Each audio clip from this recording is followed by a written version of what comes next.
Hey everyone, it's Ronnie from Third Story Threads, and as I was getting ready to cut a fat quarter bundle of this awesome fabric, I figured I would do a fabric showcase for everybody just to show everyone what this is.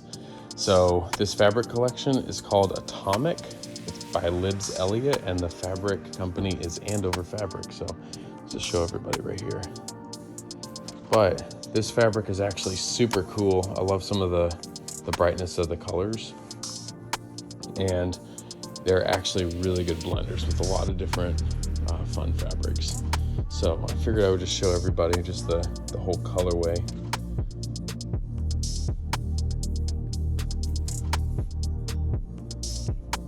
But the next project, once I find my Sojo back, the next project I'm working on is actually with Libs Elliot, because some of these different colors remind me of something that I really love, and so I wanted to showcase it in my own little art way.